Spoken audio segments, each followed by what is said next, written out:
Okay. ఓకేనండి. Right. మనం ఈ ఈ రోజున పేతురు రాసిన మొదటి పత్రిక 3వ అధ్యాయం మొదటి 6 వచనాలను గురించి మనం ఆలోచన చేస్తూ ఉన్నాం. అంత మాత్రమే కాదు, 7వ వచనం వరకు మనం వెళ్ళాల్సిన అవసరత కూడా ఉంది. ఈ 7వ వచనం వరకు వెళ్తున్నప్పుడు ఇది మొదటి భాగంలో భార్యను గురించి ప్రస్తావించాడు. ఆ తర్వాత 7వ వచనంలో భర్తను గురించి ప్రస్తావించినట్లుగా చూస్తున్నాం. ఈ రెండు విభాగాలుగా మనం విభజించి మనం ఆలోచించబోతూ ఉన్నాం. ఈ తరగతిలో భార్య భర్తలు ఏ విధంగా దేవుని చిత్తానుసారంగా వారి జీవితాన్ని గడపాలి, ఏ విధంగా ఉండాలి అనే విషయాన్ని చాలా స్పష్టంగా అద్భుతంగా వివరించిన వివరాలు ఇవన్నీ కూడా. కనుక ఇవి రెండు కూడా చాలా ప్రాముఖ్యమైనవి.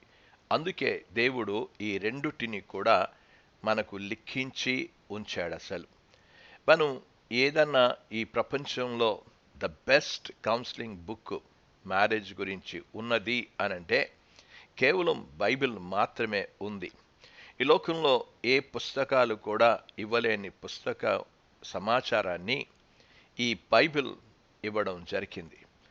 ఈ లోకంలో ఎన్నో వేల పుస్తకాలు కౌన్సిలింగ్ బుక్స్ వ్రాయబడ్డాయి. నేను వాటిని గురించి చెప్పాలి అనంటే ఎన్ని కౌన్సిలింగ్ బుక్స్ నేను మీకు చెప్పాను. బైబిల్ కాలేజీలో చదువుతున్నప్పుడు పాస్టరల్ కౌన్సిలింగ్ అనే ఒక సబ్జెక్ట్ని నేను చేశాను. ఆ సబ్జెక్ట్లో ఆ యొక్క అన్ని రకాలైన చర్చ్ కౌన్సిలింగ్ చేస్తున్నప్పుడు విశ్వాసులను గురించి, ప్రత్యేకంగా భార్య భర్తల మధ్యలో ఉన్న బాంధవ్యాలను గురించి వచ్చే సమస్యలు ఎన్నో ఉన్నాయి. మనం ఈరోజు చూస్తున్నప్పుడు ప్రపంచంలో అప్పుడప్పుడు కోర్టుకి వెళ్తే కోర్టులో కనబడే విషయం ఏంటి అనంటే చాలామంది అమ్మాయిలు అబ్బాయిలు వారు కోర్టుకు వచ్చి విడాకులు కోరుకుంటున్నట్లుగా చూస్తూ ఉన్నాం. మరి ప్రపంచంలో విడాకుల యొక్క సంఖ్య దినదినం కూడా పెరిగిపోతూనే ఉంది. భార్య భర్తల మధ్యలో గొడవలు అనేవి జరుగుతూనే ఉన్నాయి. కానీ అలాంటి వాటిని పరిష్కరించడానికి ఈ లోకంలో ఈ లౌకికమైన విధానాన్ని గురించి ఒక మ్యారేజ్ కౌన్సిలింగ్ చేస్తారండి, కోర్టులో కౌన్సిల్ చేస్తారు అని చెప్తూ ఉంటారు. అవేవి మానవుని యొక్క జీవితాన్ని సరిదిద్దవు అసలు. కానీ ఈ లోకంలో అన్నిటికంటే ప్రాముఖ్యమైన విలువైన పుస్తకం బైబిల్ దేవుడు మనకి ఇచ్చాడు. ఈ సమాచారం అంతా భార్య భర్తలను గురించిన ఇచ్చిన సమాచారం బైబిల్ ఇచ్చిన దానికంటే ఎవ్వరూ కూడా ఇవ్వలేకపోయారు అసలు. వాళ్ళు ఒకటి తీసుకుని వాటిని వివరించడానికి ప్రయత్నం చేశారు. కానీ బైబిల్ చాలా స్పష్టంగా విషయాలన్నీ కూడా భార్య భర్తలు ఏ విధంగా ఉండాలో అనేది చెప్పాడు. ఇంకా ఇటువంటి సమాచారమైన పుస్తకం మీకు ఎక్కడ కూడా లభించదు అసలు. నేను సిగ్మండ్ ఫ్రెడ్ గురించి మనం చూడొచ్చును, గ్రాహం బెల్ గురించి మనం చూడొచ్చును. ఇలాంటి వాళ్ళు గొప్ప గొప్ప కౌన్సిలింగ్ సైకాలజిస్టులు, ఎంతోమంది గొప్ప గొప్ప వ్యక్తులు వారు రాశారు అసలు. కానీ ఈ లేఖన భాగాన్ని మనం చదువుతూ ఉన్నప్పుడు ఇంతకంటే ఒప్పింపజేసేది ఏ పుస్తకం కూడా లేదు. కౌన్సిలింగ్ చేస్తే నువ్వు సరిచేసుకో అని చెప్పొచ్చును. కానీ బైబిల్ ఒప్పింప చేసే పుస్తకం అద్భుతంగా ఆ యొక్క పుస్తకం అది. కనుక నేను మరొకసారి చెప్తూ ఉన్నాను, the best counselling book in the world అనేది బైబిలే. అంతకంటే మంచి సైకాలజీ బుక్ కూడా బైబిలే అనే విషయాన్ని మీరు అర్థం చేసుకోవాలని మనం చేస్తున్నా. అయితే ఈ రోజున మనం మొట్టమొదట భార్య భర్తలను గురించి ఆలోచిస్తున్నప్పుడు మొదట భార్యను గురించే ప్రస్తావించాడు గనక భార్యతోనే ప్రారంభిస్తూ ఉన్నాం. భార్యలు ఇక్కడ ఉన్నవాళ్ళు వారి వారి భర్తలతో పాటు భార్యలు కూర్చుని ఉంటారని నేను భావిస్తూ ఉన్నాను. కొన్నిసార్లు భార్యలు వారి భర్తలను రక్షించుకోలేని ఆ పరిస్థితులను చూచినప్పుడు మేము మా భర్తలను రక్షించుకోలేకపోయాం అని అంటారు. ఎన్నో సంవత్సరాలు అయిపోతూ ఉన్నాయి. వారికి మేము సువార్తీకరణ చెయ్యాలి, లేక సువార్త చెప్పాలని ఎన్నో ప్రయత్నాలు చేశాం. ఆ సువార్త చెప్పాం, కానీ వాళ్ళు ఎంత మాత్రం కూడా మారలేదు అని అనుకుంటారు. కానీ మనం ఈ రోజున చూడబోయే విషయం ఏంటి అనంటే, ప్రపంచంలో ఎంతోమంది సువార్త ప్రకటన చేశారు. అసలు గొప్ప సువార్థికులు ఎవరు అని ఒకవేళ మిమ్మల్ని ప్రశ్నిస్తే, మీరు ఆ ప్రశ్నకు సమాధానాలు క్రైస్తవ ప్రపంచంలో అడిగితే డిఎల్ మూడీ అని కొంతమంది చెప్పచ్చు. డిఎల్ మూడీ ఒక గొప్ప సువార్త ప్రచారకుడు అండి. తను లక్షల మందిని మరి ప్రభు యొక్క సువార్తను అందించాడు అని కొంతమంది చెప్పచ్చును. కనుక అతడు సువార్త అందించిన డిఎల్ మూడీ ప్రపంచంలో అద్భుతమైన సేవ చేశాడు అసలు. ఆ తర్వాత కొంతమంది ఏమంటారు అనంటే, కాదండి, డిఎల్ మూడీ కంటే బిల్ సండే అనే అతను అద్భుతమైన సేవ చేశాడు. అతడు డిఎల్ మూడీ 18వ శతాబ్దంలో చేస్తే బిల్ సండే 19వ శతాబ్దంలో చేశాడండి. బిల్ సండే అందించింది సువార్త ఎంతమందికి అందించాడంటే, అంచనా వేశారు 30 లక్షల మందికి అతడు సువార్త అందించాడు, చేరుకున్నాడు అనే విషయాన్ని ప్రస్తావిస్తూ వచ్చారు.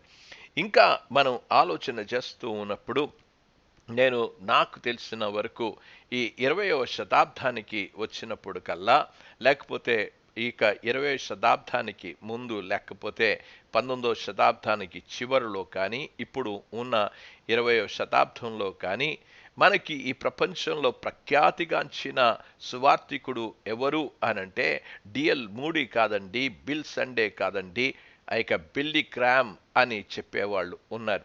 బిల్లీ గ్రామ్ సువార్త ఈ ప్రపంచమంతా కూడా అద్భుతమైన సువార్త చెప్పడం జరిగింది. బిల్లీ గ్రామ్ హైదరాబాద్కి వచ్చినప్పుడు జంఖానా గ్రౌండ్స్లో అతని యొక్క మీటింగ్స్ పెట్టినప్పుడు ఆ మీటింగ్కి నేను కూడా హాజరయ్యాను. చాలా దగ్గరగా ఆయన్ని చూడడం జరిగింది.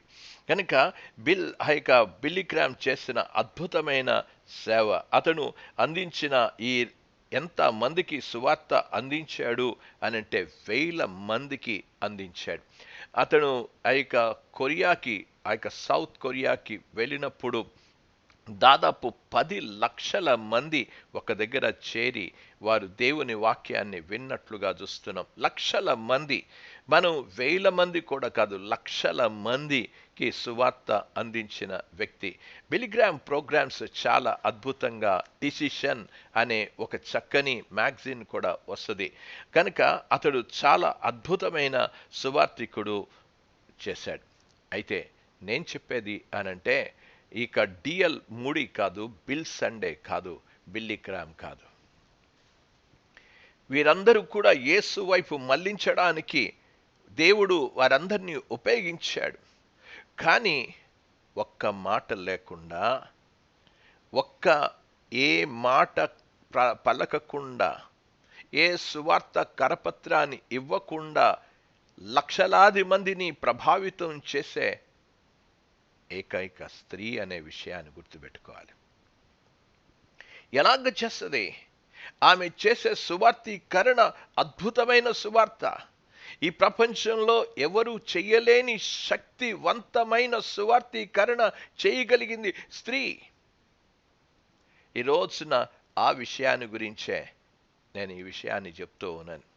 వారందరూ కూడా ఏ విధంగా చేరారు, కానీ భార్య ప్రవర్తన వలన మనం ఎప్పుడు తెలుసుకోని విధంగా యేసుక్రీస్తు కొరకు ఎక్కువ మంది భర్తలను చేరిన భార్యలు ఉన్నారు. ఎంతో మందిని ప్రభువులోనికి నడిపించిన వారు ఉన్నారు. ఎవరైనా చూడగలిగితే ప్రపంచంలో అత్యంత శక్తివంతమైన సువార్తీకరణ చేయగలిగిన వ్యక్తులలో స్త్రీలే, భార్యే. ఆమె మౌనంగా ఉండి ఏమన్నా మాట్లాడేనా అనంటే ఒక్క మాట మాట్లాడలే. క్రైస్తవ స్త్రీ మౌనంగానే, దైవభక్తి కలిగిన జీవితంతోనే, మాట లేకుండా సువార్తీకరణ. అందుకే ఇంగ్లీష్లో ఒక మాట చెప్పాలంటే ఇవాంజలిజం బై సైలెన్స్. ఏమి మాట్లాడకుండానే సువార్తీకరణ చేయగలిగింది. అద్భుతమైన శక్తివంతమైన సువార్త చేయగలిగినదనే విషయాన్ని పేతురు ఈ యొక్క మాటల్లో చెప్తున్నాడు. ఆమెకే వాగ్దాటి లేదు, ఆమె ఏమి మాట్లాడలేదు, కానీ అద్భుతమైన సువార్త వేశారు. మనం అప్పుడప్పుడు ఒక పాట ఉంటుంది, ప్రతి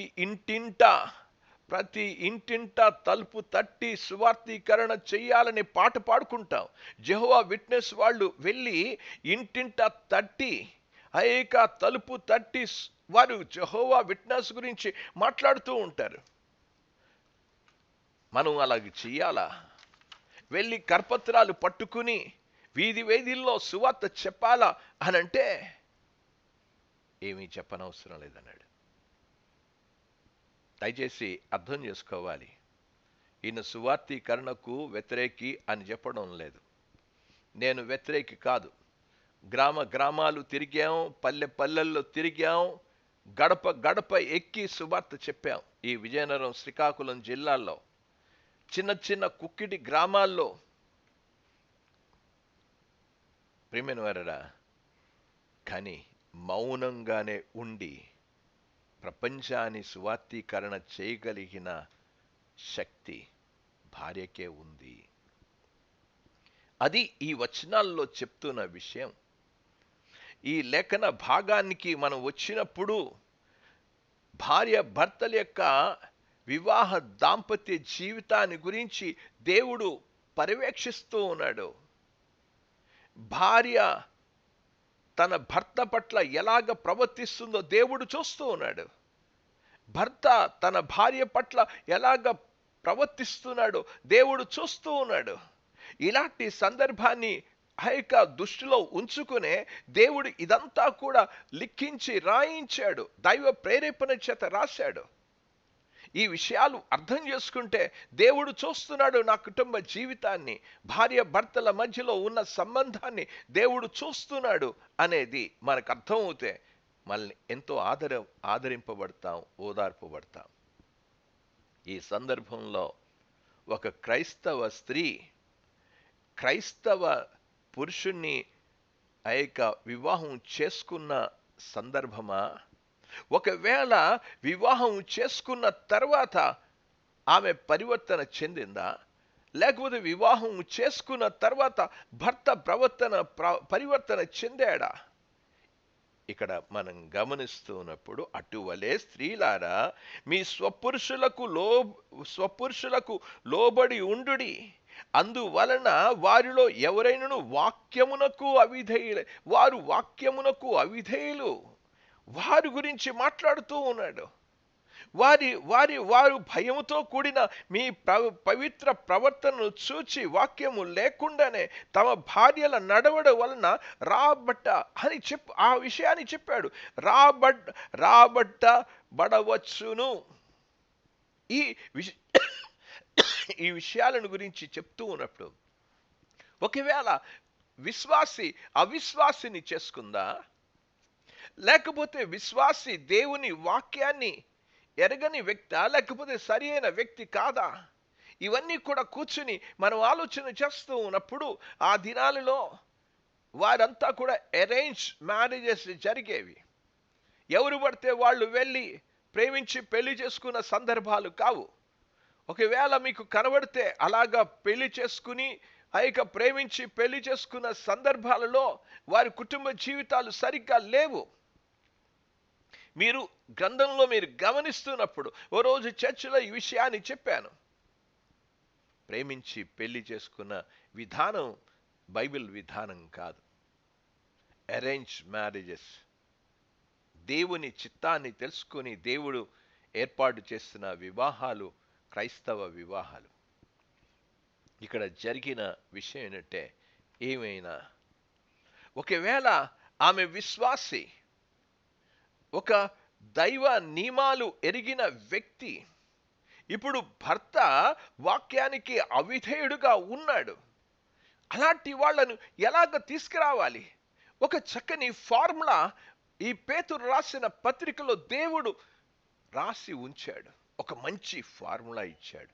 ఒక అద్భుతమైన కనుక భర్తను ప్రభువులోనికి వారిని రాబట్టవచ్చు. ఎలాగ రాబట్టవచ్చు? ఇది చాలామంది స్త్రీలు దీని గురించిన ఆలోచన కనబడడం లేదు. ఎందుకు భర్తలు ప్రభు దగ్గరికి రావడం లేదు? ఈ వాక్య భాగాన్ని మనం వింటే తప్పకుండా మీ భర్తలందరినీ కూడా ప్రభువులోనికి రాబట్టవచ్చు. ఇది గ్యారంటీ, ఇది హామీ, ఇది నా మాటలు కాదు, దేవుని మాటలు చెప్తూ ఉన్నాయి. అందుకే చెప్పాడు రాబట్టబడవచ్చును. ఆ విషయాన్ని ఇంత చక్కగా దేవుని వాక్యం గ్యారంటీ ఇచ్చింది. మీరు ఏదో వాగ్దానాల కోసం వెళ్తున్నారు, వాగ్దానాలు కాదు ఇక్కడ చెప్తున్న విషయం.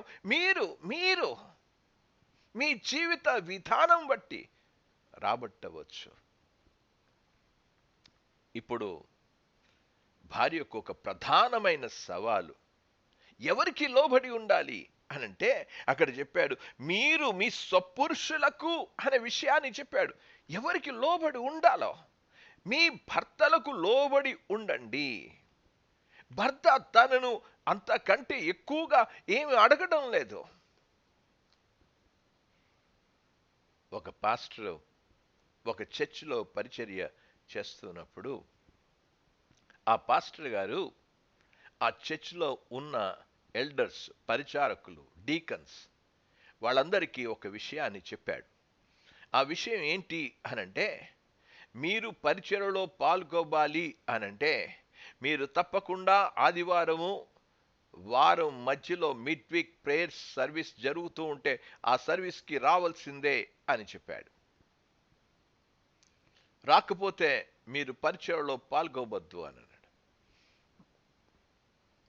ఈ విషయాన్ని చెప్పాడు. ఇప్పుడు భర్త భార్యను అడగాలనుకున్నాడు.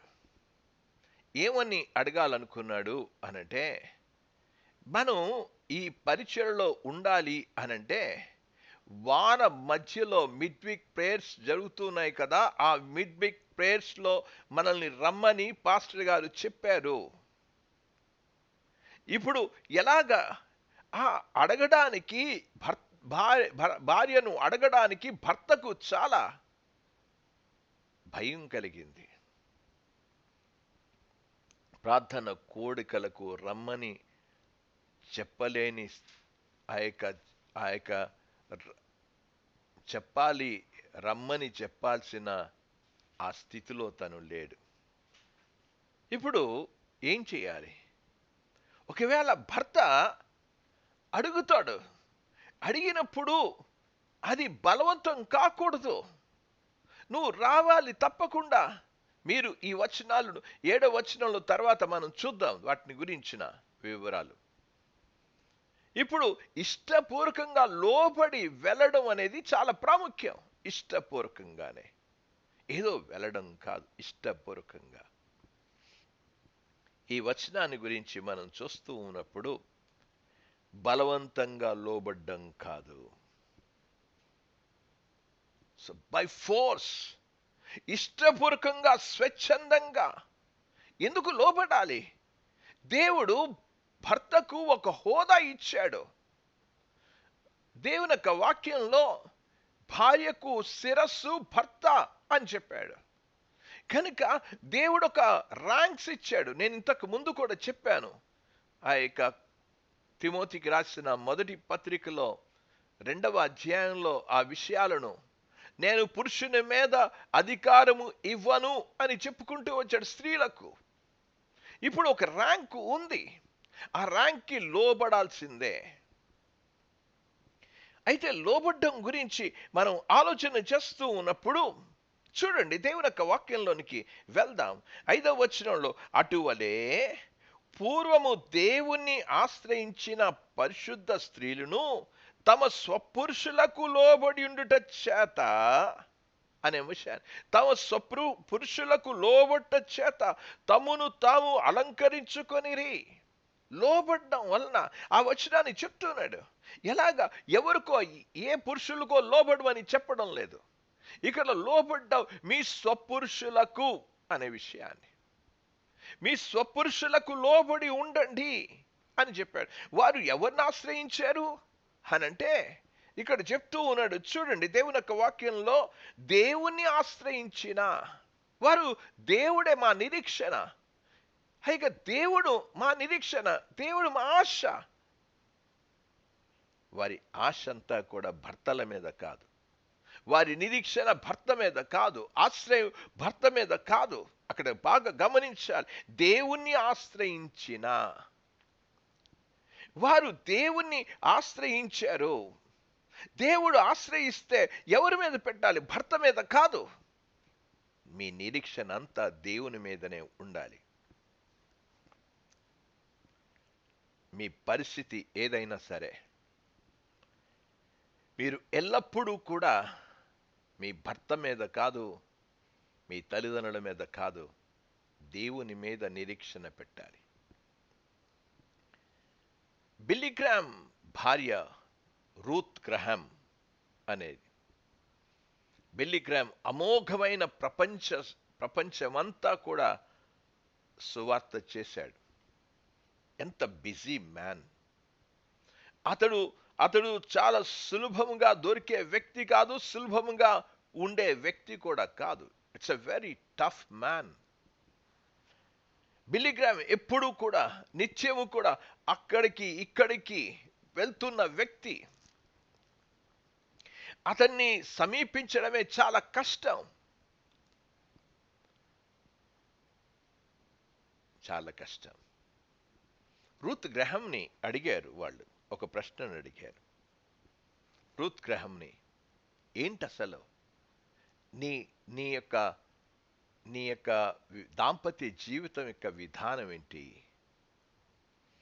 అని అడిగినప్పుడు రూత్ గ్రహాం చెప్పిన విషయం ఏంటంటే, నా పని బిల్లీ గ్రాహాంను ప్రేమించడం, లోబడ్డమే నా పని అని చెప్పగలిగింది. అతడు దొరుకుతున్నాడా, ఉంటున్నాడా, ఏ ప్రపంచంలో సువార్తీకరణ చేస్తూ అక్కడికిక్కడికి వెళ్తూ ఉంటే, నా పని, దేవుని పని బిల్లీ గ్రాహాంని మార్చడం నా పని కాదు. మరో మాటలో చెప్పాలంటే, నా నిరీక్షణ అతని మీద కాదు, నా నిరీక్షణ దేవుని మీద, నా ఆశ్రయం అంతా దేవుని మీద, నా నమ్మకం అంతా కూడా దేవుడే. నేను నమ్మకమైన భార్యగా ఉండడమే. మీరు ఇలా చేయడానికి కారణం ఏంటి అని అడిగినప్పుడు,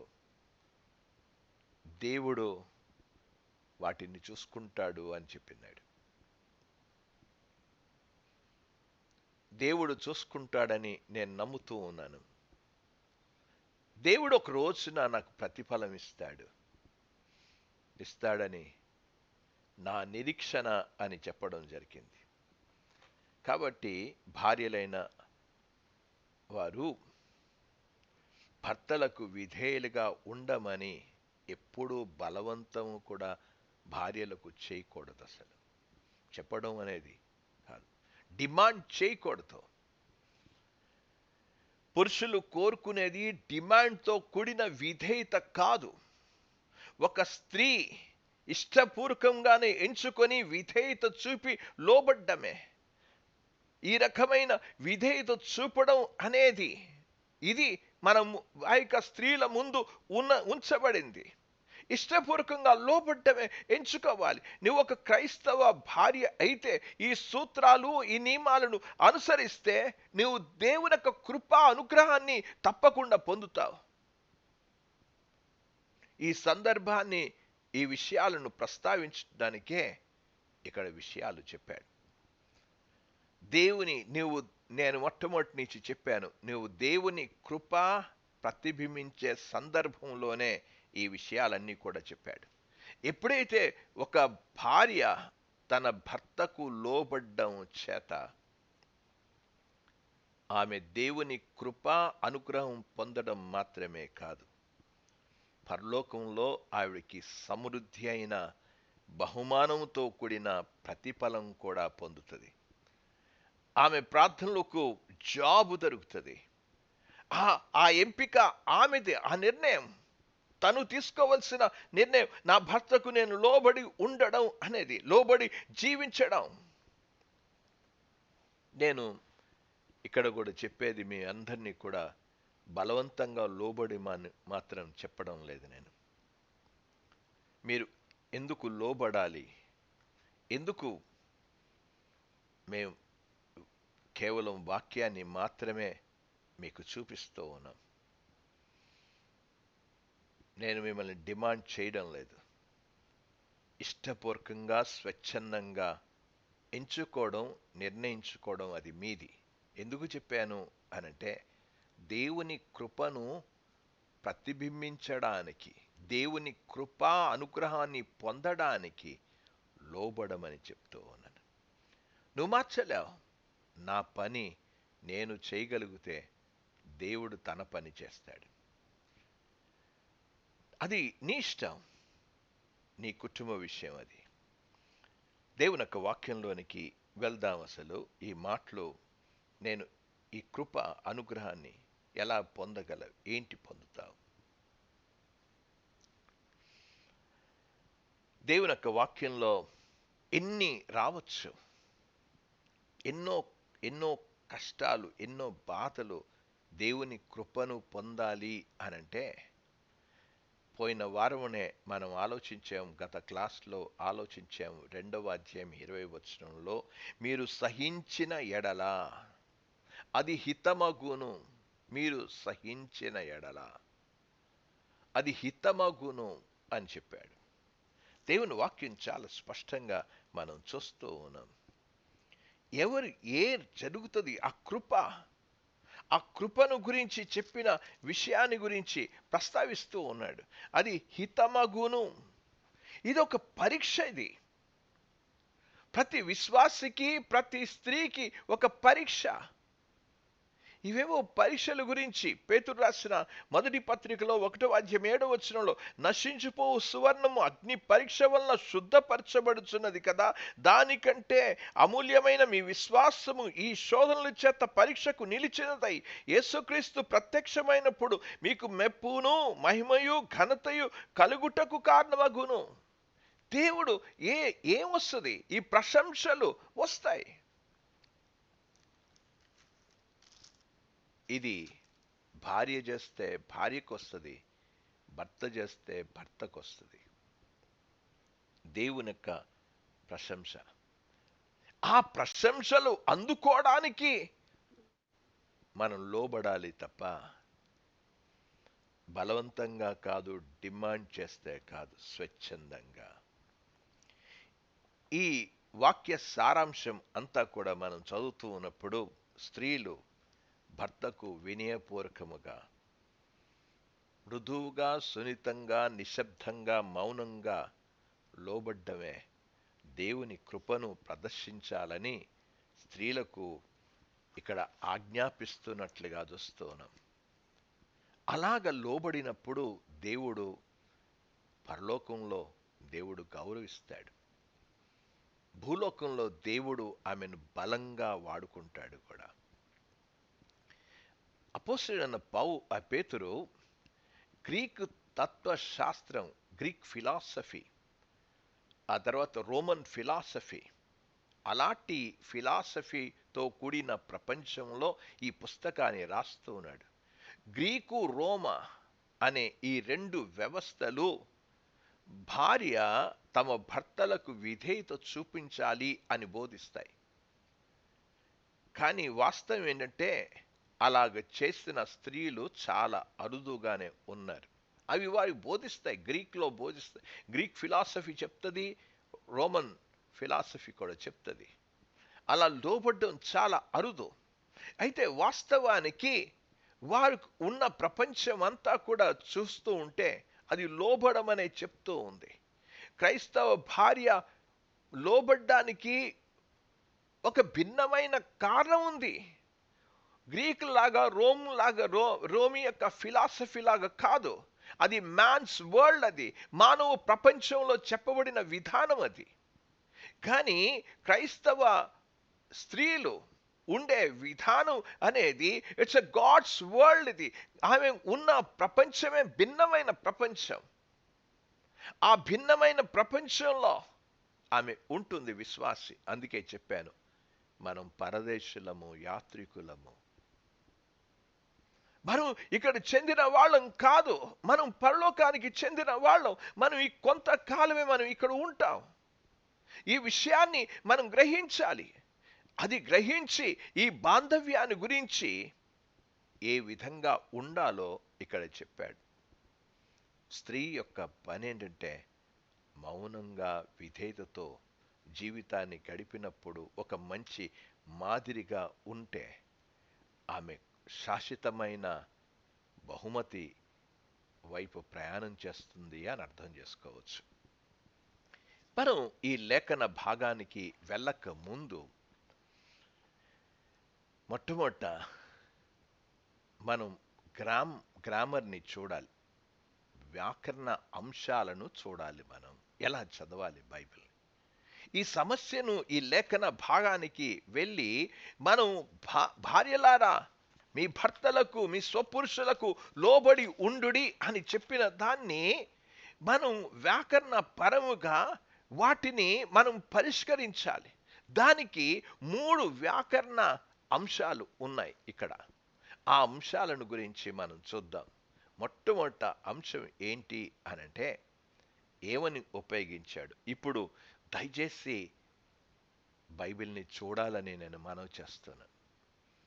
అలాగ కూర్చుని ఏదో ఆ యొక్క అనాలోచనగా వినవద్దు. దయచేసి బైబిల్ని తీసి దయచేసి చూడాలని నేను మనవి చేస్తున్నాను. ఎంతమంది జాయిన్ అయ్యారో వారందరూ కూడా బైబిల్ తీసి చూడండి. ప్రారంభం అనేది ఎలాగ ప్రారంభించాడు అనంటే ఒక ప్రిపోజిషనల్ ఫ్రేజ్తో ప్రారంభించాడు. అది మొట్టమొదట. ఆ ప్రారంభం అనేది ఎలాగ ఒక ప్రిపోజిషనల్ ఫ్రేజ్తో ప్రారంభించాడు. ఇన్ ద సేమ్ వే అని ఇన్ ద సేమ్ వే, అటువలే అని ఉపయోగించాడు. అటువలే అన్న దానికి స్త్రీలారా అటువలే, స్త్రీలారా అటువలే, స్త్రీలారా అని ఉపయోగించాడు. అక్కడ మీ స్వపురుషులకు లోబడి ఉండుడి అని ఈ చెప్తున్న సందర్భాన్ని గురించి చర్చిస్తున్నట్లుగా చూస్తున్నాం. మనం ఇంతకు ముందు వచనాలు మనం చూస్తూ వచ్చాం. 13వ వచనాన్ని నుంచి మనం ఆలోచన చేస్తూ ఉన్నప్పుడు వారు ఏ విధంగా ఉన్నారు ఆ మాటలను గురించి మనం ఆలోచన చేశాం. మనుషులు నియమించు ప్రతి కట్టడకు లోబడి ఉండుడి. లోబడ్డాం.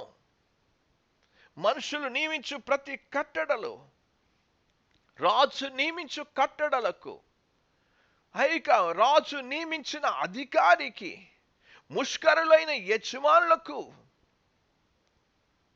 వీరు లోబడి.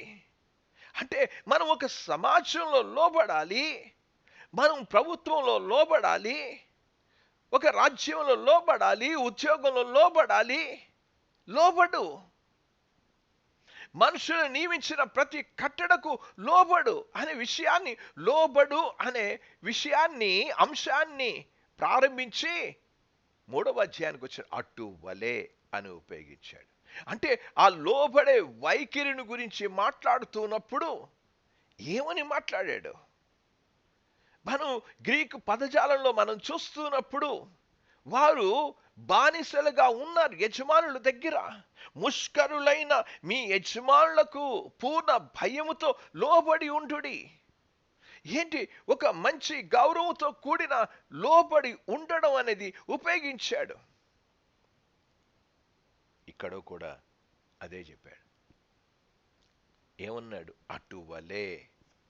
ఏ రీతిగా? అటువలే అనే విషయాన్ని చెప్పాడు.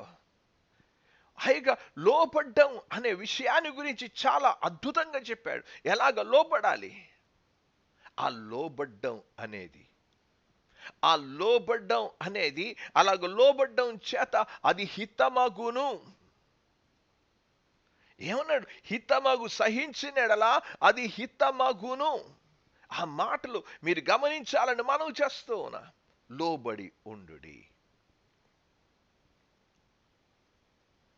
కనుక కేవలం ఈ వివాహ దేంట్లో లోబడ, వివిధ సందర్భాల్లో ప్రతి విశ్వాసి లోబడ్డం గురించి అటువలే. ఇన్ ద సేమ్ వే, అదే మాదిరిగా. పేతురు ఈ సూత్రాన్ని చాలా అద్భుతంగా వివరించినట్లుగా మనం చూస్తూ ఉన్నాం. నేను ఇంకా చెప్పాల్సింది చాలా ఉంది, కానీ ఆ వ్యాకరణ అంశాన్ని మొట్టమొదట డీల్ చేద్దాం, ఆ తర్వాత వివరాలు గురించి వెళ్దాం. ఇంకేమన్నాడు అక్కడ? మీ స్వపురుషులకు అనే విషయాన్ని చెప్పాడు. మీ స్వపురుషులకు లోబడి ఉండుడి. స్వపురుషులు అనే విషయాన్ని ఒకటవ వచనంలో చెప్పాడు, 5వ వచనంలో చెప్పాడు.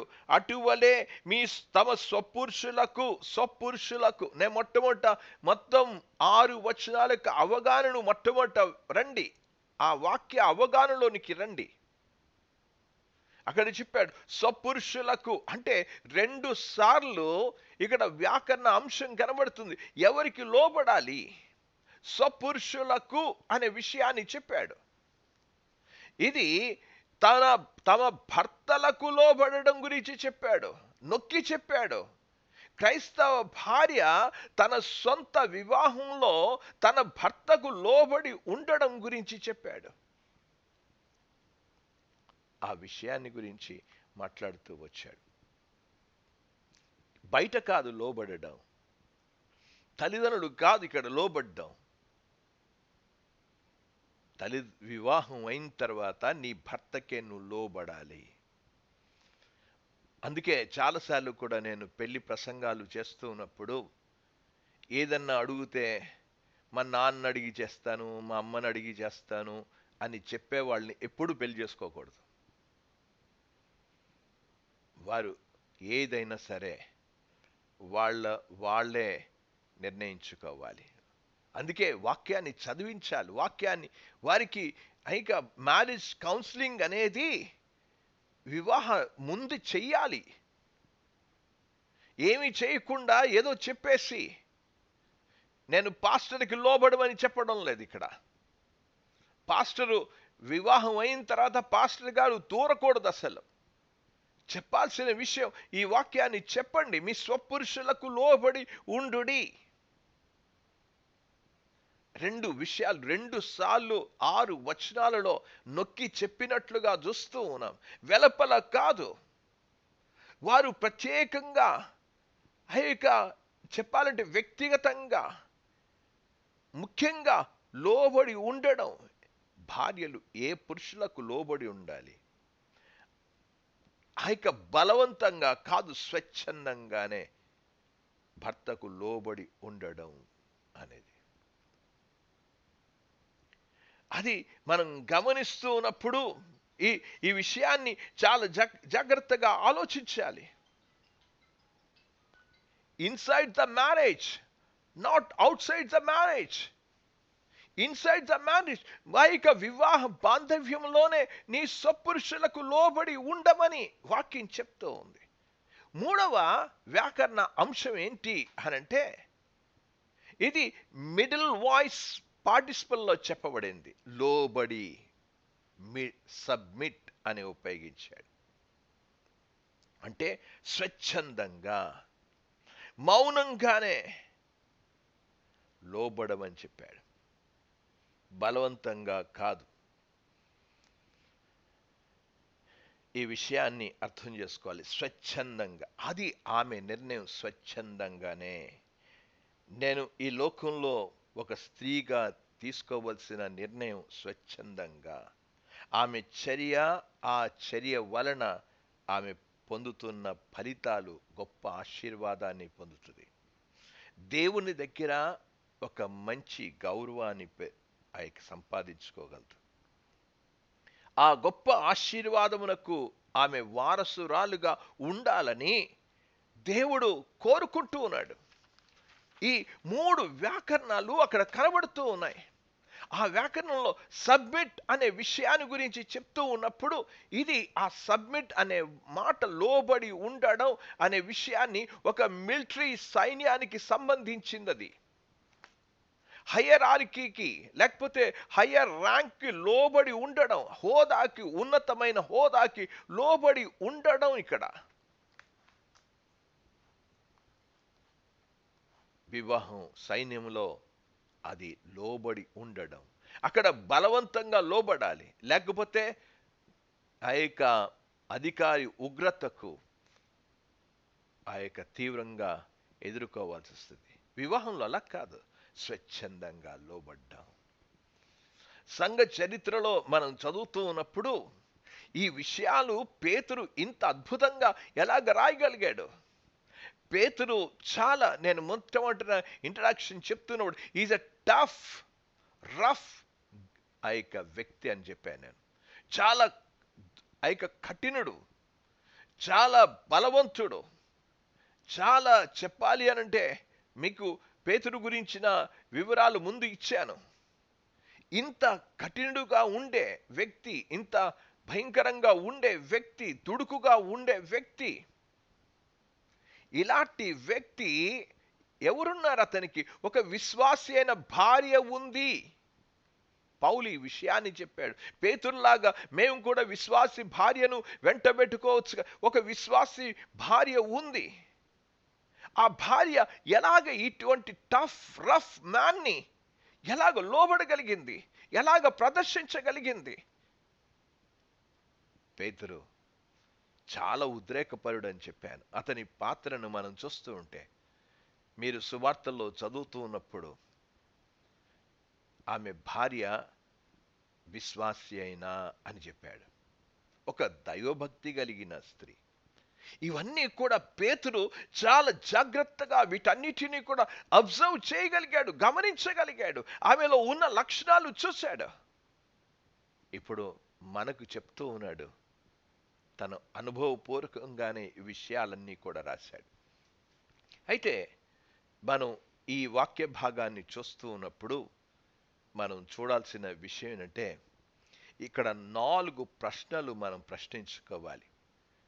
ప్రశ్నించుకోవడం మాత్రమే కాదు, దాన్ని వెతకడం కూడా చేయాలి. నేను వ్యాకరణం ఎలాగ చదవాలి అనే విషయాన్ని గురించి నేను మీతో ప్రస్తావించాను. ఆ ప్రస్తావనలో ఇప్పుడు చూసాం. ఏంటి 4 ప్రశ్నలు. మొదటి ప్రశ్న ఏంటి? ఆ ప్రశ్న ఏంటో అనేది నేను చదువుతూ ఉన్నాను, చూడండి. ఒక స్త్రీ తన భర్తకు లోబడి ఉండడానికి ఎందుకు సిద్ధంగా ఉండాలి? ఎందుకు ఆవిడ ఎప్పటికీ సిద్ధంగానే ఉండాలి? ఎందుకు లోబడాలి? ఈ ప్రశ్నకు సమాధానాలు మనం వెతుకుదాం. వాటిని గురించిన ఆలోచన చేద్దాం. భర్త తన భార్యను బాగా చూసుకుంటున్నాడు అనుకుందాం. మంచిగా ప్రేమించే భర్త, మంచిగా చూసుకుంటున్న భర్త. అటువంటి సమయంలో కూడా ఆ భర్తకు తన భార్య లోబడ్డం కూడా ఒక కష్టతరముతో కూడిన పోరాటమే. అది పోరాటం కావచ్చు కూడా. ఒకవేళ నిజంగా ఆ భర్త ఒక కఠినుడుగా, మూర్ఖుడుగా ఉన్న వ్యక్తి, చూసుకోలేని వ్యక్తికి ఎలాగ లోబడ్డాం? అది మరింత కష్టమైంది. సరిగ్గా భార్యను చూసుకోనప్పుడు ఆమె హృదయంలో ఒక లావ, ఒక అసంతృప్తి, ఒక మెల్లని స్వరం, మొరపెట్టే స్వరం, ఒక న్యాయాన్ని కోరుకునే ఆ ఉద్రేకమైన ఆవేశాలు కనబడతాయి. ప్రతీకారము చేయాలనే మనసు కనబడుతుంది. అలాంటి వ్యక్తికి ఎలాగ లోబడ్డానికి సిద్ధంగా ఉండాలి? ఎలాగుండాలి? మూలుగుతూనే అని అంటావా? ఏంటి? ఒక స్త్రీ బాధింపబడుచున్నా ఆమె ఎలాగ లోబడాలి? ఇక్కడ సందర్భాన్ని మనం చూస్తూ ఉంటే ఈరోజు కావాల్సింది, ఇది అర్థం చేసుకోవడానికి మనకు ఆత్మీయ నేత్రాలు కావాలి. ఇది చాలా అవసరం. లోకరీతిగా అది చేస్తూ ఉంటే లోబడ్డం అనేది, నేను చెప్పాను, మ్యాన్స్ వరల్డ్లో లేం మనం, గాడ్స్ వరల్డ్లో ఉన్నామన్నాం. మానవ ప్రపంచంలో, మానవ ప్రపంచ విధానంలో లేవు మనం. దేవుని ప్రపంచ విధానంలో మనం ఉన్నాం. యేసు ప్రభునందు విశ్వాసం ఉంచిన వాళ్ళం. నిజానికి ఒక స్త్రీ దీని స్వయంగా చేయడం అనేది అనుకోవచ్చు, ఇది అసాధ్యము అనుకోవచ్చు. ఇది మానవ పరంగా మీరు చేయడం అసాధ్యమే. మానవుని యొక్క మనస్సు ఉంటే అది అసాధ్యమే. కానీ దైవిక శక్తితో ఇది చేయగలరు మీరు. ఆమె లోబడి ఉండడానికి నేను ఈరోజు 3 కారణాలు మీకు చెప్పాలని నేను ఆశపడుతూ ఉన్నాను. ఆ తర్వాత తక్కిన ఆ ప్రశ్నలు 4 ప్రశ్నలకు తర్వాత మనం ఆలోచన చేద్దాం. మొదటి ప్రశ్న కానివ్వండి. ఆ ప్రశ్న ఏమన్నాను, ఒక స్త్రీ తన భర్తకు లోబడి ఉండడానికి ఎందుకు సిద్ధంగా ఉండాలి అనే ప్రశ్నకు, ఆ ప్రశ్నకు 3 కారణాలు దేవుని వాక్యంలో నుంచి మీకు చూపించాలని నేను ఆశపడుతున్నాను. ఎందుకంటే స్త్రీ దేవునికి విధేయత చూపుతూ ఉంది, దేవుని గౌరవిస్తూ ఉంది. ఇక్కడ బాగా అర్థం చేసుకోవాలి. ఒక భర్తకు లోబడుతూ ఉంది అనంటే ఎవరికి లోబడుతూ ఉంది? దేవునికి లోబడుతూ ఉంది. భర్తకు ఇష్టపూర్వకంగా లోబడ్డం అనేది భర్తను ఒక అహంకారిగా చేయడానికి కాదు. నేనంటే నా భార్యకు ఎంత భయం అని చెప్పుకునే రీతిగా ఆమె భయపడడం కాదు. నా భర్త యొక్క విలువ పోతుంది అని చెప్పేసి సమాజంలో విలువ లేకుండా పోతుంది భర్తకు అని చెప్పి లోబడ్డం కాదు ఇక్కడ. ఒకవేళ భర్తను సమాజంలో గౌరవంగా ఉండాలి గనక లోబడ్డం కాదు ఇక్కడ. ఇది బాగా అర్థం చేసుకోవాలి. ఏమన్నాడు? అటువలే స్త్రీలారా మీరు మీ స్వపురుషులకు లోబడి ఉండుడి. నువ్వు దేనికోసం లోబడుతున్నావు? నీ భర్త గౌరవం కోసమా? ఈరోజు చాలా మంది కుటుంబాలలో ఒకే రూఫ్ క్రింద ఉండి, పంచ కింద ఉండి, మూలుగుతూ లోబడుతూ సనుక్కుంటూ లోబడుతా. ఇక్కడ అది కాదు. ఇక్కడ చెప్పిన విధానమే వేరే. నీ భర్త విలువ పోతుంది, కుటుంబ విలువ పోతుంది, కుటుంబ పరువు ప్రతిష్టలు పోతాయి గనుక నోరు మూసుకుని ఉండమని అని చెప్పడం లేదు నేను. నీ భర్త యొక్క గౌరవాన్ని పెంచడానికి నువ్వు లోబడమని చెప్పడంలా, నీ భర్తకు విలువను తీసుకురావాల్సిన రీతిగా నువ్వు లోబడమని చెప్పడం లేదు. అక్కడ బాగా గమనించాలి. అటువలే నీ భర్త నిన్ను సరిగ్గా చూడకపోవచ్చు, నీ భర్త నిన్ను అన్యాయంగా దూషించచ్చు, అపవాదులు వేయచ్చు. అటువలే ఒక్కసారి వెనకాలకి వెళ్ళండి. దేవుని యొక్క వాక్యంలో నిన్ను సరిగ్గా చూడకపోవచ్చు. ఇక్కడ చాలా అద్భుతంగా చెప్పాడండి యేసు ప్రభువారు. ఆయన ఏ విధంగా జీవిత విధానాన్ని గురించి, ఇందుకు మీరు పిలువబడితిరి, 21వ వచనం, ఇందుకు మీరు పిలువబడితిరి, క్రీస్తు కూడా 2వ అధ్యాయంలో చదువుతున్న క్రీస్తు కూడా మీ కొరకు బాధపడి మీరు తన అడుగుజాడలందు నడుచున్నట్లు మీకు మాదిరి ఉంచిపోయాను. ఏ మాదిరి ఉంచాడు? అక్కడ ఆయనకు శ్రమ దూషింపలేదు, శ్రమ పెట్టబడి బెదిరించలేదు, ఏమి చేయలా. యేసు ప్రభువారు స్వచ్ఛందంగానే సిలువను ఎక్కారు. ఈరోజు భార్యలు స్వచ్ఛందంగానే అందుకే అటువలే. ఇది స్త్రీలకు నచ్చకపోవచ్చు. నేను తిరిగి 7వ వచనానికి వచ్చినప్పుడు అప్పుడు నచ్చచ్చు. కానీ విని లోబడ్డం నేర్చుకోవాలి. ఎందుకు? ఈ రోజున ప్రపంచంలో సువార్త అనేది మొట్టమొదట గృహంలో నుంచే ప్రారంభం అవ్వాలి, ఇంట్లో నుంచే ప్రారంభం అవ్వాలి. ఇంట్లో సరి అయిన రక్షణ ఉంటే ఈ ప్రపంచాన్ని చేరుకోవడం చాలా సులువు. సువార్థికుల వల్ల కాదు.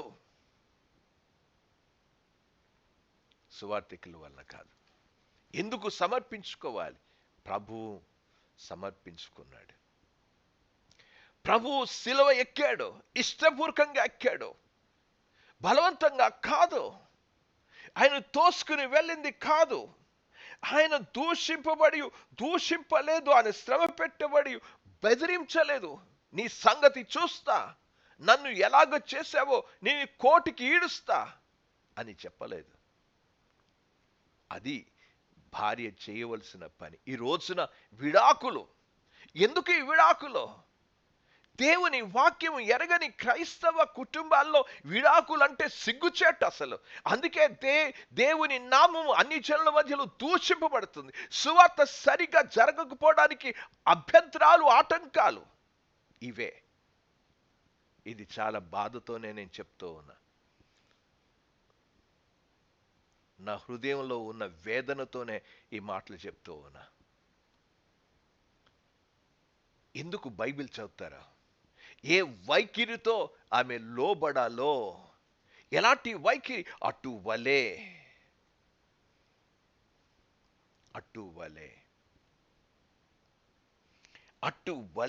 లోబడడం. ఆయన లోబడడంలో నీ భర్త ఒకవేళ నిన్ను భయంకరమైన విషయాలకు లోబడమని చెప్తే, నేను అక్కడ లోబడమని చెప్పను. అది వాక్యం కూడా చెప్పడం లేదు. యేసు ప్రభు వారి దగ్గరికి తీసుకొచ్చి చిరుకాను తగిలిస్తే చిరుకాను పుచ్చుకోలేదు.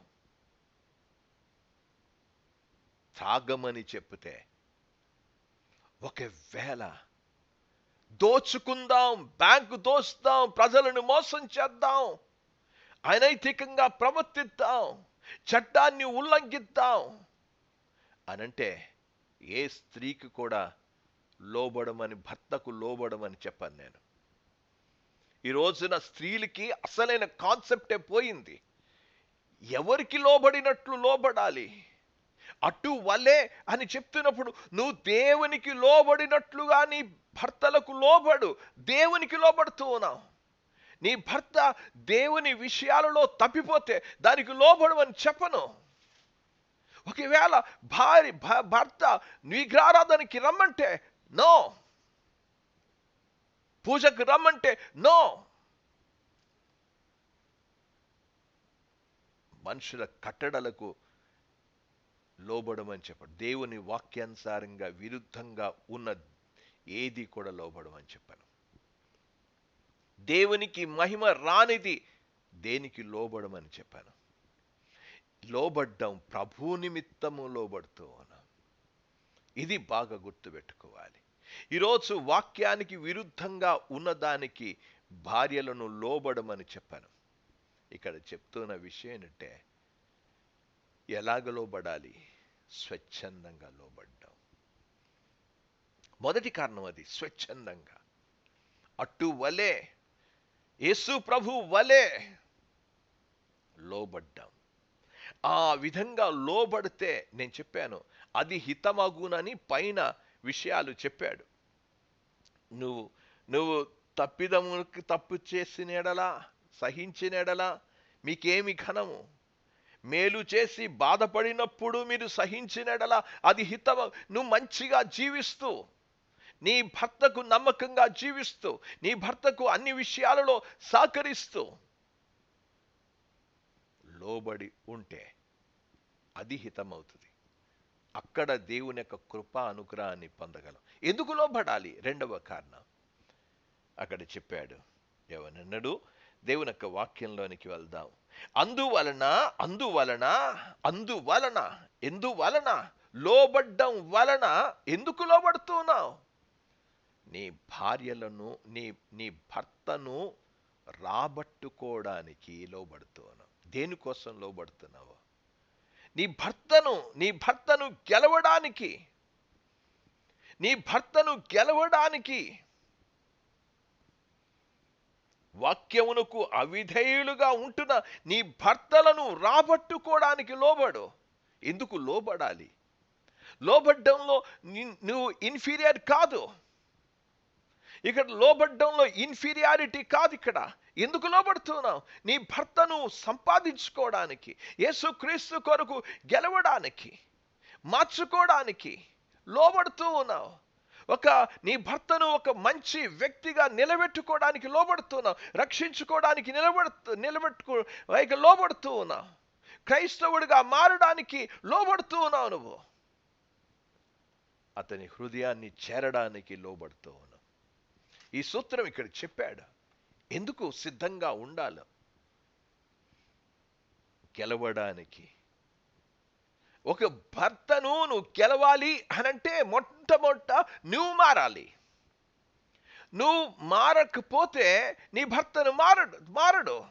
మొట్టమొదట నీవు మారాలి. అటువలే ఆ క్రీస్తు ప్రభువు వలె నువ్వు జీవిస్తే నీ భర్తను నువ్వు ప్రభు కొరకు గెలవగలవు.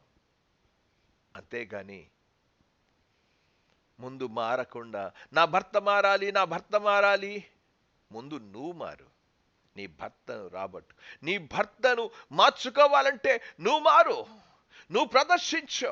ముందు నువ్వు ప్రదర్శించు. ఏం ప్రదర్శించు? యేసు ప్రభువారు సిలువలో ఆయన చూపిన మాదిరి. ఆ మాదిరే ప్రజల్ని కదిలించేసింది. కోట్ల మంది ప్రభు దగ్గరికి రావడానికి కారణం యేసు ప్రభువారు కల్వరి శిలువలో చూపిన విధేయతే. ఈరోజు కావాల్సింది అది. ఈరోజు చాలామంది ఈ స్థానాన్ని తీసుకోరు. ఎందుకు విధేయత చూపాలో కూడా అర్థం కాని స్త్రీలు, ఎందుకు లోబడాలో తెలియని వ్యక్తి. ఈ రోజున లోబడమన్నారు కనుక సినిమాకి రమ్మన్నారు, అక్కడికి రమ్మన్నారు, ఇక్కడికి రమ్మన్నారు, ఆ పని చేయమన్నారు, ఈ పని చేయమన్నారు, భర్తలకు లోబడమని చెప్పాడు కదా అని అంటే, నేను దేవుని వాక్యంలో వాళ్ళు ఏం చెప్పారండి? మేము దేవునికే లోబడాలి కానీ మనుషులకు లోబడనవసరం లేదని పేతురు చెప్పలేదా? దేవునికి లోబడదాం. ప్రియమైన వారడా, దేవునికి మహిమ రానివి దేనికి లోబడనవసరం. నువ్వు లోబడ్డం అనేది నీ భర్తను సంపాదించుకోవడానికి, ఒక్క మాట లేకుండానే. అందుకే ఇవాంజలిజం బై సైలెన్స్, మాటలు లేకుండా సువార్త. ఇది అద్భుతమైన సువార్త. ఇది గెలుచుకునే సువార్త. ఇది ఈ స్త్రీ ఆ పని చేసినప్పుడు దేవుడు తన పని చేస్తాడు. ఈ రకమైన స్త్రీ ఈ ప్రపంచంలో అద్భుతంగా దేవుడు తన ద్వారా అనేకమైన కార్యాలు చేస్తాడు. నీవు ప్రదర్శించగలిగితే దేవుడు వారి హృదయాన్ని దేవుడు తాకుతాడు. ప్రియమైన వారడా, భర్త మనస్సు, భర్త హృదయంలో దేవుడు పని చేయాలి అని అంటే అక్కడ చెప్పాడు అందువలన. ఎందుకు? అందువలన అటువలే క్రీస్తు ప్రభువారు చూపిన రీతిగా మాదిరి చూపగలిగితే అందువలన.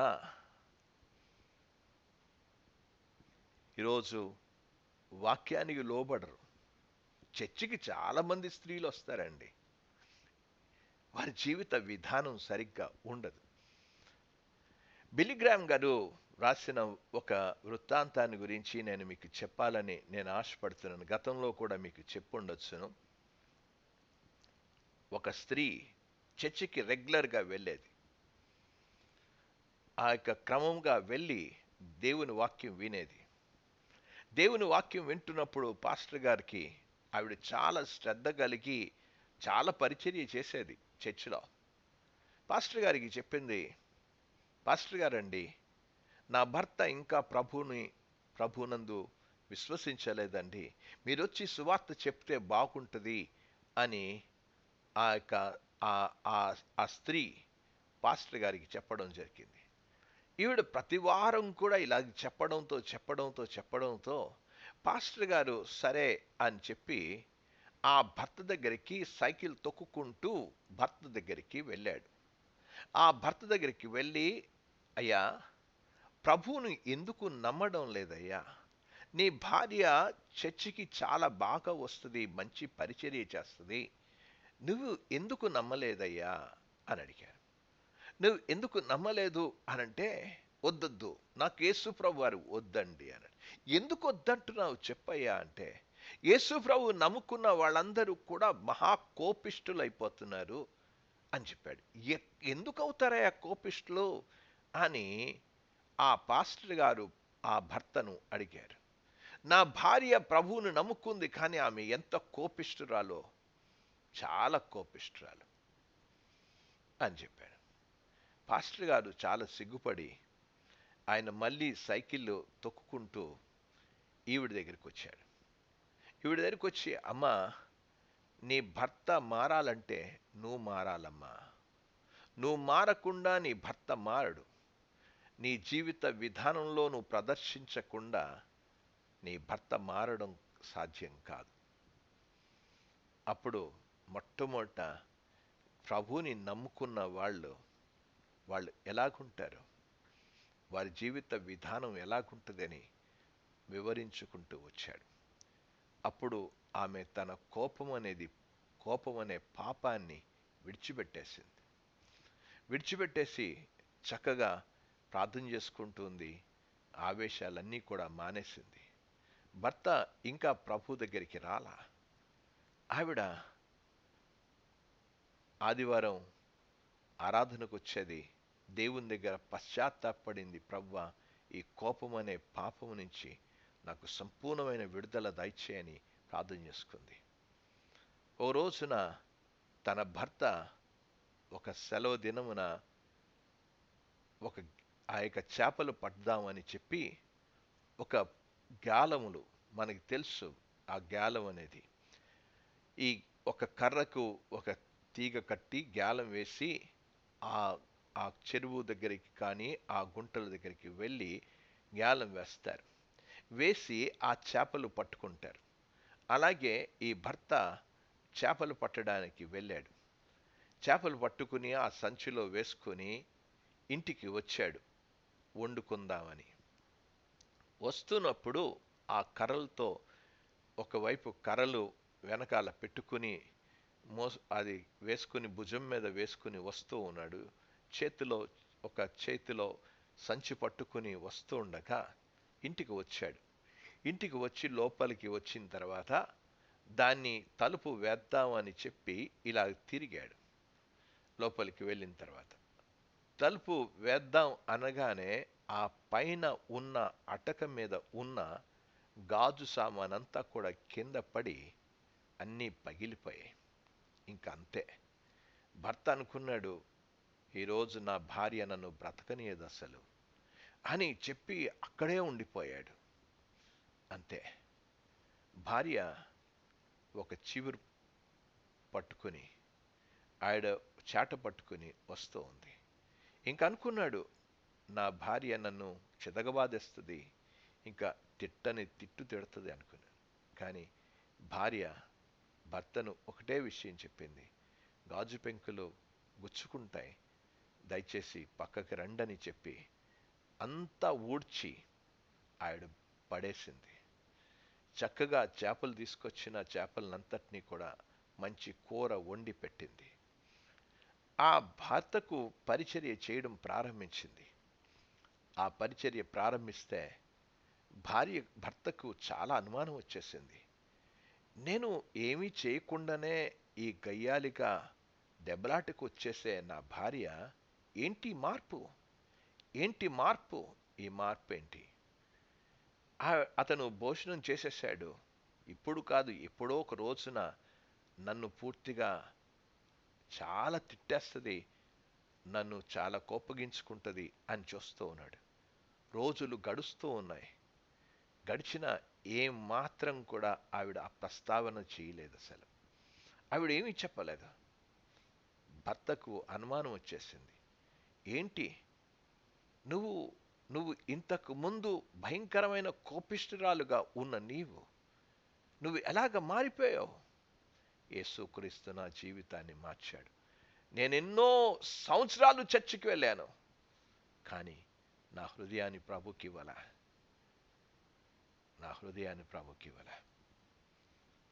కేవలం మౌనమే.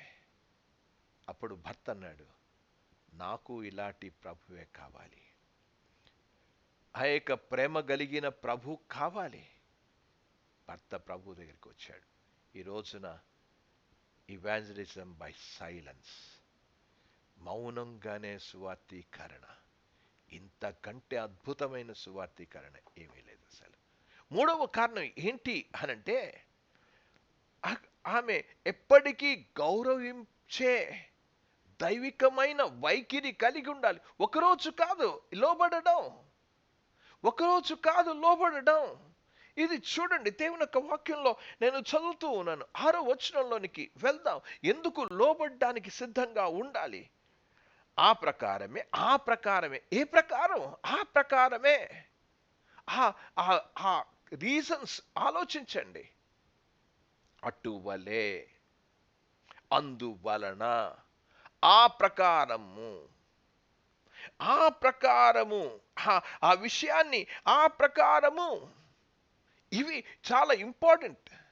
మనం బైబిల్ని చదువుతున్నప్పుడు ఎలాగా ఈ ఎక్స్పోజిషన్,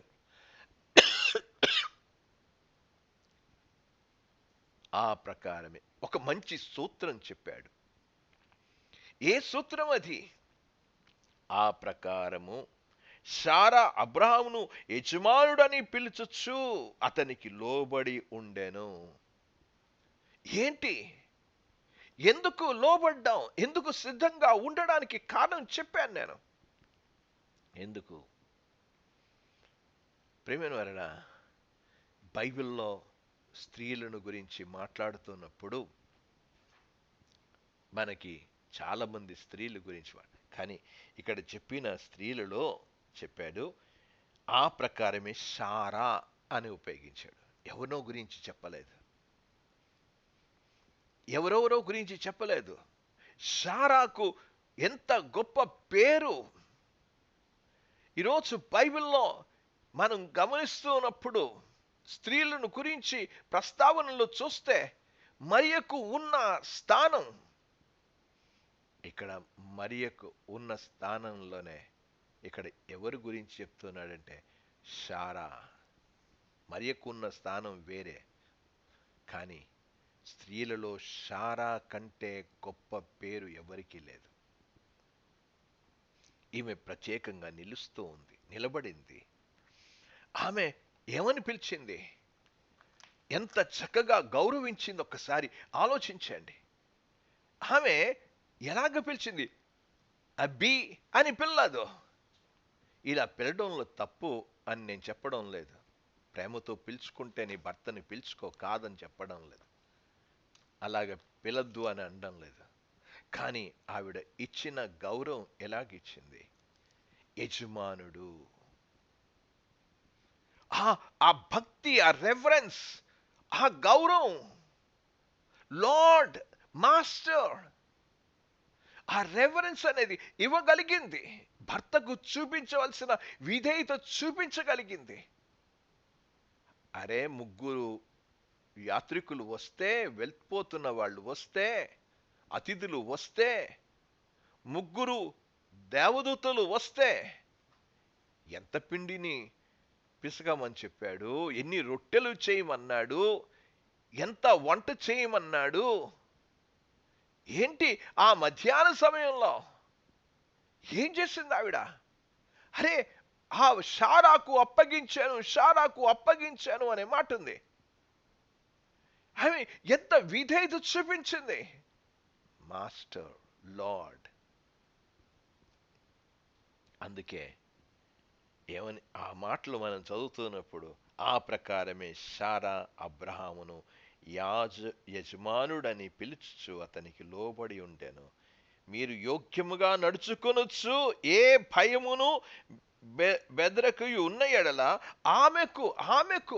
మనం ఆమెకు పిల్లలుగా ఉండాలి అనంటే ఎలాగ ఉండాలి? ఎందుకు లోబడాలి? ఒక దైవిక స్త్రీలు వైఖరిని కలిగి ఉండడం అనేది చాలా అవసరం. ఈ పేతురు పత్రిక మీద చాలా మంది కొన్ని కోర్సెస్, బైబిల్ కాలేజీలో కోర్సెస్ ఉన్నాయి.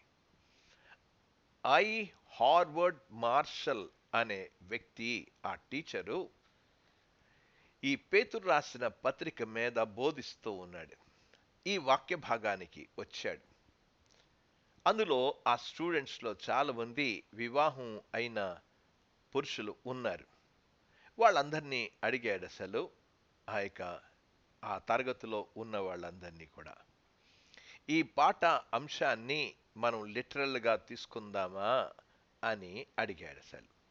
మీరు లిటరల్‌గా తీసుకుంటారా? అంటే అక్కడ శారా యజమానుడు అన్నది గనక మీరు కూడా అలాగే యజమానుడు అనే అనేది తీసుకుంటారా అని అంటే పిలవాలని నమ్ముతున్నారా అని అడిగాడు. ఒక వ్యక్తిని ఆ వివాహం చేసుకున్న వ్యక్తిని అతని భార్య ఏముందంటే అతను చెప్పాడు తన భార్య లిటరల్గానే అది తీసుకుని మాస్టర్ అని చెప్పేది లార్డ్ అని చెప్పేది అని చెప్పాడు. అది అలాగా నా భార్య కూడా నన్ను పిలవడం ప్రారంభించిందండి చాలా అని. సరే అది చెప్పిన తర్వాత లిటరల్గా తీసుకుంది నన్ను పిలిచిందని. అయితే అతను అడిగాడు, ఏమని అడిగాడంటే మార్షల్ ఆ స్టూడెంట్ని అడిగాడు. ఆ తర్వాత ఏమైంది అని అడిగాడు. అని అడిగితే ఆ భర్త చెప్పాడు, చాలా కాలం తర్వాత అది కొనసాగలేదండి అని అన్నాడు. అంటే అర్థం ఏంటి అని అంటే ఇక్కడ మీరు అర్థం చేసుకోవాల్సిన విషయం ఏంటంటే అంటే ఆ గౌరవం పోయిందా, ఇతను బలవంతంగా లోబడమని చెప్తూ ఉన్నాడు, ఎక్కడ ఏదో ఫాల్ట్ ఉంది. ఈ రోజున ఇప్పటికి కూడా కొంతమంది ఈ బాసిజం అనేది కనబడుతుంటుంది. అలాగ బాసిజం చేయడానికి కాదు ఇక్కడ. ఆ స్త్రీలు లోబడ్డం అనేది ఎవరిని జ్ఞాపకం చేసుకుని ఎవరి విధానంలో ఎవరి సూత్రంలో అనుసరించి వారు లోబడుతున్నారు అనంటే ఆ ప్రకారమే శారా, ఆ ప్రకారమే అటువలే క్రీస్తు ఆ విషయం అందువలన ఆ మాటలు అవి ఆలోచించండి. ఎందుకు స్త్రీ లోబడుతుందనంటే యేసు ప్రభు వలే. ఎందుకు లోబడుతుంది? తన భర్తను ప్రభు దగ్గరికి తీసుకురావడానికి. ఎందుకు ఆ ప్రకారం చేస్తుంది? నా భర్తను ఉన్నతంగా గౌరవంగా నిలబెట్టుకోవాలి, ఒక మంచి వ్యక్తిగా రూపొందించుకోవాలి. ఆమె ఎప్పుడు కూడా తన భర్తను నాగింగ్ చేయలేదు, సనుక్కోలేదు, గొనుక్కోలేదు, గయ్యాలిగా లేదు ఆ భార్య. ఇప్పుడేంటి మధ్యాహ్న సమయంలో ఇంత తీసుకొచ్చి పెడితే ఎవడు చేస్తాడనుకున్నావు అని చెప్పలేదు. ఆమె లోబడింది. అందుకే అన్నాడు, ఆ ప్రకారమే శారా అబ్రహాము యజమానుడిని పిలుచుచు పిలవడం కాదండి, లోబడ్డం అనేది కావాలి. అలాగ లోబడితే ఈవిడికున్న శారాకున్న పేరు నీకు వస్తుంది. నువ్వు కూడా ఆమె పిల్లలు అవుతావు. పరలోకమందు దేవుడు ఒక గొప్ప బహుమానాన్ని నీ కోసం సిద్ధం చేశాడు. ఇంకా చెప్పాల్సింది చాలా ఉంది. నేను ఒక్క ప్రశ్నకు మాత్రమే వివరాలు ఇచ్చానండి. ఇంకా 3 ప్రశ్నలు ఉన్నాయి. ఆ ప్రశ్నల గురించి మనం ఆలోచన చేద్దాం. అద్భుతమైన ఈ పాఠం గురువారం మిస్ అవ్వద్దు స్త్రీలు. నేను అనుకున్నా ఇది అయిపోద్ది అనుకున్నాను, కానీ అవ్వలేదు. నెక్స్ట్ మనం గురువారం సమయంలో మిగతా ఆ విషయాలను గురించి ఆలోచన చేద్దాం. నెక్స్ట్ సండే పురుషులు కూడా కూర్చుని, మీ భార్యలు భర్తలు కూర్చుని వినండి. ఇది వింటే మీ కుటుంబాల్లో మౌనంగానే, ఏమన్నాను, ఇవాంజలిజం బై సైలెన్స్, మౌనంగానే సువార్త ఇళ్లలోనికి చొరబడుతుంది, ఈ ప్రపంచమంతా చేరుకుంటుంది. మనం ఇంటింటా సువార్త ప్రకటించిన అవసరంలే, సువార్త ఇక్కడే ఉంది. ఇంత అద్భుతమైన కౌన్సిలింగ్ బుక్ దేవుడు మనకి ఇచ్చాడంటే ఎంత ధన్యులం. ఒక్కసారి మనం ఆలోచించాలని మనం చేస్తా. ప్రార్థన చేద్దాం. ప్రేమగల తండ్రి, మీకు వందనాలు స్తోత్రాలు చెల్లిస్తూ ఉన్నాం నాయన. కేవలం వ్యాకరణ అంశాలను గురించి మేము ఆలోచన చేస్తూ ఎందుకు లోబడ్డానికి సిద్ధపడాలో 3 కారణాలను మేము గమనించాము నాయనా. కేవలం వినడం కాదు స్త్రీలు. వారు అలాగే చేసి మౌనంగానే సువార్తీకరణ చేయడానికి వారిని ఒక సాధనాలుగా ఉంచుకోవాలని ఒక గొప్ప ప్రణాళిక కలిగిన దేవుడు ప్రభువా. ఆ ప్రణాళికకు వారు లోబడి ప్రపంచానికి ఒక మంచి సందేశం అందించేవారుగా, పరలోకంలో ఒక గొప్ప బహుమానం, పరలోకంలో ఒక గొప్ప సమృద్ధితో కూడిన ప్రవేశాన్ని వారు ప్రవేశించగలరు, దేవుని యొక్క ప్రశంసలు అందుకోగలరని మీరు మాకు తెలియచేశారు. మీకు స్తోత్రాలు నాయన. విన్న స్త్రీలందరూ కూడా ఆ విధంగా జీవించడానికి మీ కృప అనుగ్రహించమని ఈ రాత్రి సమయంలో ఈ తరగతిలో చేరిన ప్రతి ఒక్కరిని కూడా మీరే దీవించండి, బలపరచండి, వారి హృదయాలను రగిలించండి, గొప్ప కార్యాన్ని జరిగించి ప్రభువునకు వలె లోబడి జీవించడం మాకు నేర్పించమని యేసు నామమున ప్రార్థించి వేడుకుంటున్నాము తండ్రి. ఆమేన్, ఆమేన్.